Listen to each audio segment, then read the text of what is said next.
नमस्कार दोस्तों, विद कुंड के इस स्पेशल प्रोग्राम में जिसका नाम है रेडी बडी की बातें, आप सभी दर्शकों का और हमारे एक्सपर्ट बडी साहब का हार्दिक स्वागत है। दोस्तों, आज बात करेंगे एक रहस्यमय टॉपिक पर, और वो रहस्यमय टॉपिक है वसीयत। बहुत सारे आदमी इसके हर पहलू को जानना चाहते हैं, तो आज वसीयत से पर्दा उठाएंगे कि वसीयत क्या होती है, कैसे लिखी जाती है, कौन लिख सकता है, क्यों लिखी जाती है।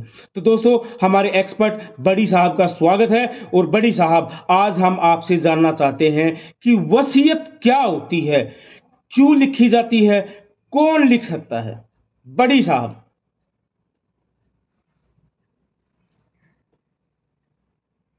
जी, धन्यवाद रेड्डी साहब, और धन्यवाद विद कुंड के इस मंच को, और धन्यवाद आप सभी दर्शकों का। दोस्तों, जैसा कि रेड्डी साहब ने बताया कि आज हम विल पर चर्चा करेंगे। दोस्तों, विल क्या होती है, कौन लिख सकता है, कब लिखनी होती है, आज उसी पर चर्चा करेंगे। दोस्तों, अगर कोई व्यक्ति जिसके पास किसी भी तरह की कोई संपत्ति है, जैसे कोई मकान, दुकान, कोई सेविंग अकाउंट में पैसा है, एफडीआर में पैसा है, म्यूचुअल फंड है, कोई इंश्योरेंस है, गोल्ड है, मतलब किसी भी तरह की अगर संपत्ति का मालिक है, तो वो जीते जी संपत्ति का मालिक रहेगा। लेकिन जब उसकी मृत्यु हो जाएगी, तो वो संपत्ति किसके नाम होगी, कौन उसका उत्तराधिकारी होगा। तो जो वो अपनी जीते जी जो वसीयत लिखता है, जो दस्तावेज लिखता है कि मेरी मृत्यु के बाद कौन इस संपत्ति का मालिक होगा, उसी दस्तावेज को जो है वसीयत बोलते हैं, विल बोलते हैं। दोस्तों, इस विल को जो है हिंदू उत्तराधिकारी अधिनियम 1925 के तहत लिखा जा सकता है, कानूनी मान्यता प्राप्त है। बिल्कुल ठीक है दोस्तों, कौन लिख सकता है? जो संपत्ति का मालिक है। विल लिखने के लिए क्या क्या कंडीशन होनी चाहिए, क्या क्या होना चाहिए? तो सबसे पहले तो व्यक्ति का 18 साल की उम्र का होना जरूरी है, बालिग होना जरूरी है, वयस्क होना जरूरी है, मेजर होना जरूरी है। उसके बाद वो मानसिक रूप से बिल्कुल स्वस्थ हो और कोई दबाव ना हो किसी भी प्रकार का। ठीक है दोस्तों, तो विल लिखने के क्या होना चाहिए? 18 साल की उम्र होनी चाहिए, मानसिक रूप से स्वस्थ होना चाहिए, और बिना किसी दबाव के विल लिखी जानी चाहिए। अगर किसी दबाव से अगर कोई विल लिख रहा है, तो वो कानूनी रूप से वैध नहीं है। दोस्तों, वो खुद भी लिख सकता है, वो टाइपराइटर की मदद से भी लिख सकता है, मतलब प्लेन पेपर पर भी लिख सकता है। विल का कोई निर्धारित फॉर्मेट नहीं होता। वो किसी वकील के माध्यम से भी लिख सकता है और बिना किसी वकील के भी लिख सकता है। कितनी बार भी जिंदगी में विल लिख सकता है, उसको बदल सकता है, उसमें अमेंड कर सकता है। ठीक है दोस्तों, अगर विल में कोई नाबालिग उत्तराधिकारी है, तो विल लिखने वाले को ये डिक्लेयर करना होगा कि भी इसका संरक्षक कौन है, गार्जियन कौन रहेगा। ठीक है दोस्तों, विल में कोई टेक्निकल लैंग्वेज नहीं होनी चाहिए, बिल्कुल स्पष्ट शब्दों में लिखना चाहिए कि मैं अपनी संपत्ति को किसके नाम करना चाहता हूं। कोई टेक्निकल वर्ड नहीं, बिल्कुल स्पष्ट शब्दों में, कोई संदेह नहीं होना चाहिए। ठीक है दोस्तों, बिना किसी दबाव के होना चाहिए। सबसे पहले विल लिखने के लिए एक लिस्ट बनाए अपनी संपत्ति का, और फिर ये देखें कि मैं किस तरह अपनी संपत्ति को बांटूंगा, मतलब किस रिश्तेदार को, किस मेरे संपत्ति के उत्तराधिकारी को कौन सी संपत्ति और कितनी मात्रा में, कितनी क्वांटिटी में मिलनी चाहिए। ठीक है दोस्तों, तो सबसे पहले जब हम विल बनाते हैं, तो डेट होनी चाहिए जिस डेट को हम विल लिख रहे हैं। कोई सुधार की गुंजाइश हो तो वो भी हमें लिखना चाहिए। ठीक है दोस्तों, स्पष्ट भाषा होनी चाहिए, और अपनी संपत्ति को विभाजित करना चाहिए कि कितनी संपत्ति किसको मिलनी चाहिए। 2 गवाह होने जरूरी है, जो ये बताएंगे कि भी इन्होंने ये जो है विल लिखी है, स्वस्थ मन से लिखी है, बिना किसी दबाव से लिखी है, और हम इसके गवाह हैं। गवाहों के नाम, पते सब स्पष्ट रूप से लिखा जाना चाहिए।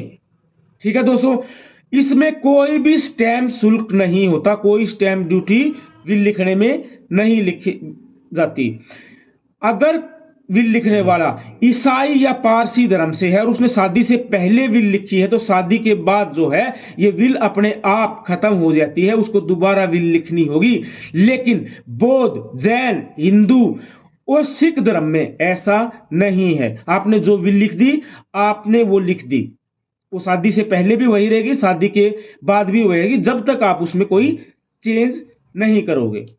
ठीक है दोस्तों, तो विल लिखने के लिए व्यक्तिगत जानकारी लिखनी चाहिए, भी मैं कौन हूं, किस तरह विल लिख रहा हूं, मेरा नाम क्या है, मेरा पता क्या है, उसकी जो तिथि है वो लिखना चाहिए, अपनी इच्छा से वो विल लिखनी चाहिए, एक एग्जीक्यूटर अपॉइंट करना चाहिए, भाई किसकी देखरेख में मैं जो है ये विल लिख रहा हूं, और बेनिफिशियरी का नाम, भाई किसके लिए मैं ये विल लिख रहा हूं, हस्ताक्षर होने जरूरी है, गवाह के हस्ताक्षर होने जरूरी है। इस तरह से जो है विल लिखी जाती है। बहुत बढ़िया से आपने बड़ी साहब समझाया। अब मैं आपसे जानना चाहता हूं कि डिजिटल वसीयत क्या होती है। जी सर, डिजिटल विल का मतलब होता है ई विल। कोई भी विल जो डिजिटल माध्यम से, ईमेल के जरिए या किसी भी डिजिटल माध्यम से लिखी जाती है, उसको डिजिटल विल बोलते हैं, ई विल बोलते हैं। लेकिन दोस्तों, भारत में डिजिटल विल का कोई महत्व नहीं है, अभी इसको कानूनी रूप से कोई मान्यता नहीं मिली है। जी बड़ी साहब, फिर वसीयत ना होने पर क्या होगा, उसके बारे में भी थोड़ा विस्तार से हमें समझाइए। बहुत बार ऐसा देखा जाता है, अगर कोई विल लिखे बिना एक्सपायर हो जाता है, तो बहुत बार उनके संपत्ति के जो अधिकारी होते हैं उनके बीच में विवाद हो जाता है। ठीक है दोस्तों, अगर किसी के पास एक से ज्यादा या बहुत सारे उत्तराधिकारी हों तो उसको विल लिखनी चाहिए,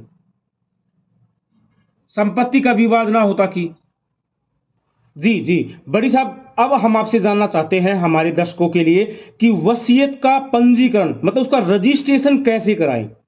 जी, अगर वसीयत का पंजीकरण करवाना है, उसका रजिस्ट्रेशन करवाना है, तो सबसे पहले उसका एक ड्राफ्ट तैयार करें, और ड्राफ्ट तैयार करने से पहले वकील की मदद ले, क्योंकि वकील जो है वो एक्सपर्ट होते हैं। ठीक है दोस्तों, और जब आपने ड्राफ्ट तैयार कर लिया तो उसके बाद अपने उप रजिस्ट्रार, उप पंजीयक के कार्यालय में जाएं, वहां 2 गवाहों को लेकर जाएं। ठीक है दोस्तों, उसके बाद उप पंजीयक कार्यालय में जाकर वहां पे स्टैंप ड्यूटी देकर, वहां उनका उप पंजीयक कार्यालय का रजिस्ट्रेशन का जो स्लॉट लेकर अपनी विल को आप रजिस्टर करवा सकते हो।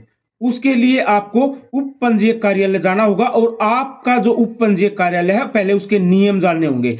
इसके लिए आपको स्टैंप चार्ज भी लगेगा। दोस्तों, इसका फायदा ये होता है, एक तो आपको इसकी कानूनी प्रति मिल जाती है, रजिस्टर्ड प्रति मिल जाती है। अगर आपकी जो विल है वो गुम हो जाए तो उसके बाद भी आप जो है डुप्लीकेट विल निकलवा सकते हो। तो रजिस्ट्रेशन करने के भी अपने फायदे हैं। ठीक है दोस्तों, लेकिन आपको स्टैंप ड्यूटी पे करनी होगी। जी बड़ी साहब, आपने बहुत अच्छे से समझाया। अब मैं हमारे दर्शकों के लिए मैं आपसे ये पूछना चाहता हूं कि आगे और क्या है वसीयत के बारे में जो हमें और हमारे दर्शकों को जानना जरूरी है। अब विल के ना कुछ महत्वपूर्ण शब्दों के बारे में जान लेते हैं। तो पहला शब्द है टेस्टेटर। टेस्टेटर का मतलब होता है कि जो वसीयत लिख रहा है, जो संपत्ति का मालिक है। फिर है एग्जीक्यूटर। एग्जीक्यूटर का मतलब होता है कि जो संपत्ति का मालिक है, जो टेस्टेटर है, जो वसीयत लिख रहा है, उसका कानूनी रिप्रेजेंटेटिव। ठीक है दोस्तों, फिर है कोडिसील। कोडिसील का मतलब होता है वसीयत का वो हिस्सा जो बदला गया है, या उसमें कोई जोड़ किया गया है, या उसमें से कुछ घटाया गया है, मतलब वसीयत में अगर कोई चेंज किया गया है उसको कोडिसील बोलते हैं। फिर बात कर लेते हैं बेनिफिशियरी की। बेनिफिशियरी का मतलब होता है जिसके पक्ष में वसीयत लिखी जाती है, मतलब वो उत्तराधिकारी जिसको वो संपत्ति मिलनी होती है। ठीक है दोस्तों, फिर बात कर लेते हैं प्रोबेट की। प्रोबेट का मतलब ये होता है कि जो विल रजिस्टर्ड है, सक्षम न्यायालय द्वारा उसकी वसीयत की जो प्रति दी जाती है उसको प्रोबेट बोलते हैं। ठीक है दोस्तों, एडमिनिस्ट्रेटिव। अगर कोई व्यक्ति बिना विल के एक्सपायर हो गया तो कोर्ट के द्वारा जो है एडमिनिस्ट्रेटिव अपॉइंट किया जाता है संपत्ति के बंटवारे के लिए।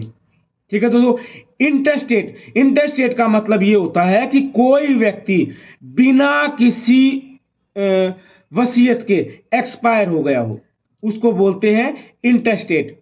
और अगर किसी ने विल लिखी है तो वो टेस्टेटर हो गया, और अगर उसकी सक्षम न्यायालय के द्वारा अगर उसकी कानूनी जो प्रति है उसको प्रोबेट बोलते हैं। तो ये है दोस्तों विल के बारे में। धन्यवाद बड़ी साहब, जो आपने और हमें और हमारे दर्शकों को बहुत अच्छी तरह से और बहुत विस्तार से समझाया कि वसीयत क्या होती है और वसीयत के पहलू क्या क्या होते हैं। तो मैं आप लोगों का धन्यवाद करना चाहूँगा और मैं वित्तकुंड के सभी दर्शकों को ये आशा रखता हूँ कि अगर आपको ये प्रोग्राम पसंद आया हो तो चैनल को लाइक कर दो, शेयर कर दो, सब्सक्राइब कर दो। धन्यवाद।